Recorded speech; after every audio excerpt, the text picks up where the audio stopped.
സാധാരണ ഒരു വ്യക്തിക്ക് ദിവസം 6 മുതൽ 8 മണിക്കൂർ വരെ ഉറക്കം വേണമെന്നാണ് കണക്ക്. പക്ഷേ നിങ്ങളിൽ പലർക്കും ഒരു ദിവസം ഉറക്കം കിട്ടുന്നത് എത്ര മണിക്കൂറാണ്? 4 മണിക്കൂറോ 3 മണിക്കൂറോ, ചിലപ്പോൾ അതിലും കുറയാറുണ്ടല്ലേ. അപ്പോൾ ഇതിന് ആയുർവേദത്തിൽ പറയുന്നത് അനിദ്ര അല്ലെങ്കിൽ നിദ്രാനാശം എന്നൊക്കെയാണ് പറയുന്നത്. ഉറക്കക്കുറവിന് ആയുർവേദത്തിൽ ഫലപ്രദമായിട്ടുള്ള ചികിത്സകളുണ്ട്. ശിരോധാര, അതുപോലെ അഭ്യംഗം, എണ്ണതേപ്പ് ഒക്കെ പലരും കേട്ടിട്ടുണ്ടാവും. എന്താണ് ഉറക്കക്കുറവിൻ്റെ കാരണം? ഒന്നാമത്തെ കാര്യം, നമ്മുടെ ശരീരവും മനസ്സും ഒക്കെ ഒരു ബാലൻസിലല്ല എന്നുണ്ടെങ്കിൽ, അതുപോലെ സ്ട്രെസ്സ് ഒക്കെ കൂടുതലായിട്ട് നമുക്കുണ്ടെങ്കിൽ എന്താണ് ആദ്യം അത് ബാധിക്കുന്നത് നമ്മുടെ ഉറക്കത്തിനെയായിരിക്കും. അപ്പോൾ നമ്മുടെ ശരീരം ഉറക്കത്തിലേക്ക് പോകാനായിട്ട് നമ്മൾ തയ്യാറെടുത്തു കഴിഞ്ഞാൽ പോലും നമ്മുടെ മനസ്സ് അപ്പോഴും ആക്റ്റീവായിട്ടിരിക്കുന്ന അവസ്ഥ. നമ്മൾ ഗാഡ്ജറ്റ്സ് നോക്കിയിട്ട്, ഫോൺ നോക്കിയിട്ട്, അതുപോലെ TV കണ്ടുകൊണ്ട് ഒക്കെ കുറേ നേരം ഉറക്കത്തിന് മുമ്പായിട്ട് സ്പെൻഡ് ചെയ്ത് കഴിയുമ്പോഴെന്താണ് അപ്പോഴും അലർട്ടായിട്ടാണ് നമ്മുടെ ബ്രെയിൻ ഇരിക്കുന്നത്. അങ്ങനെ വന്നു കഴിയുമ്പോൾ വീണ്ടും ഉറക്കം വൈകുകയാണ് ചെയ്യുന്നത്. അതുപോലെ തന്നെ നമ്മുടെ ഡയറ്റിൽ അധികമായിട്ടുള്ള കഫിനേറ്റഡ് ആയിട്ടുള്ള ഡ്രിങ്ക്സ്, അതുപോലെ ആൽക്കഹോൾ, അല്ലെങ്കിൽ ഈ പറയുന്ന പോലെ ചായ, കാപ്പിയൊക്കെ കഫിനേറ്റഡ് ആയിട്ടുള്ള ഡ്രിങ്ക്സ് ആണ്. അവയൊക്കെ കൂടുതലായിട്ട് ഇടയ്ക്കിടയ്ക്ക് കഴിക്കുന്നത്, പ്രത്യേകിച്ച് IT പ്രൊഫഷണൽസ്, അതുപോലെ ഒരുപാട് വർക്ക് ലോഡുള്ള രാത്രിയിൽ നൈറ്റ് ഡ്യൂട്ടിയൊക്കെ ഉള്ളവരൊക്കെ ഈ കഫിനേറ്റഡ് ഡ്രിങ്ക്സ് കൂടുതലായിട്ട് കഴിക്കുന്ന ഒരു പ്രവണതയുണ്ട്.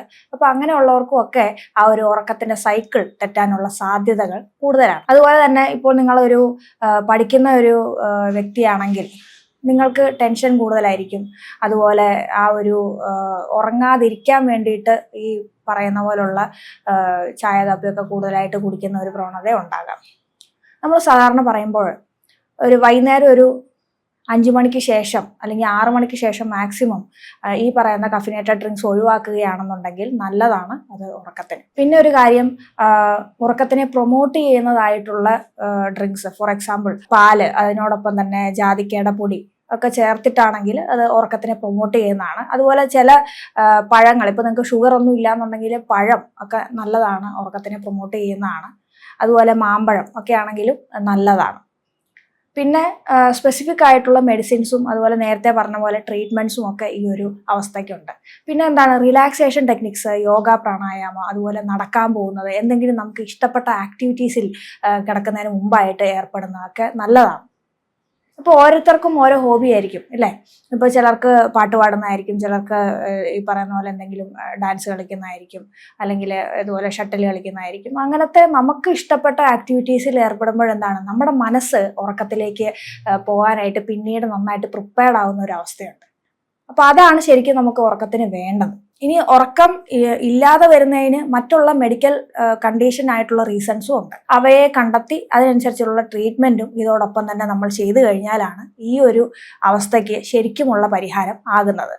അപ്പോൾ റിലാക്സേഷന് വേണ്ടിയിട്ട് നമുക്ക് ബോക്സ് ബ്രീത്തിങ്, അതുപോലെ പല രീതിയിലുള്ള പ്രാണായാമങ്ങൾ ഒക്കെ നമുക്ക് ചെയ്യാവുന്നതാണ്. പിന്നെ ഏറ്റവും സിമ്പിളായിട്ട് നമുക്ക് വീട്ടിൽ നിന്ന് ചെയ്യാൻ പറ്റുന്ന ഒരു യോഗാസനമാണ് ശവാസനം എന്ന് പറയുന്നത്. അപ്പോൾ ശവാസനം നമ്മൾ ചെയ്യുമ്പോൾ പ്രത്യേകം ശ്രദ്ധിക്കുക, ആ ഒരു വിഷ്വലൈസേഷൻ, അതായത് നമ്മുടെ ശിരസ് തൊട്ട് നമ്മുടെ കാൽപാദം വരെയുള്ള നമ്മുടെ ഓരോ അവയവങ്ങളും റിലാക്സ്ഡ് ആയിട്ട്, എല്ലാ സ്ട്രെസ്സും റിലീസ്ഡ് ആയിട്ട് ആ ഒരു രീതിയിൽ വരുന്നുണ്ട് എന്നുള്ള കാര്യം നമ്മൾ ക്രിയേറ്റീവായിട്ട് വിഷ്വലൈസ് ചെയ്തും കൂടെ ശവാസനം ചെയ്യുകയാണെങ്കിൽ നല്ല റിസൾട്ട്സ് അതിൽ കിട്ടുന്നതാണ്. അപ്പോൾ ഉറക്കക്കുറവ് എന്ന് പറഞ്ഞു കഴിഞ്ഞാൽ എന്താണ്, മറ്റുള്ള രോഗങ്ങളുടെ ഒരു ലക്ഷണമായിട്ടും കണ്ടുവരാറുണ്ട്. അതുകൊണ്ട് വെറും ഒരു ഉറക്കക്കുറവായിട്ട് അതിനെ തള്ളിക്കളയാതെ അതിനെ വളരെ ഗൗരവപൂർവം ആയിട്ട് കാണുകയും അതിനനുസരിച്ചിട്ടുള്ള പരിഹാരങ്ങൾ ചെയ്യുകയും ചെയ്താൽ അതിന് നല്ല ഒരു സൊല്യൂഷൻ കിട്ടുന്നതാണ്.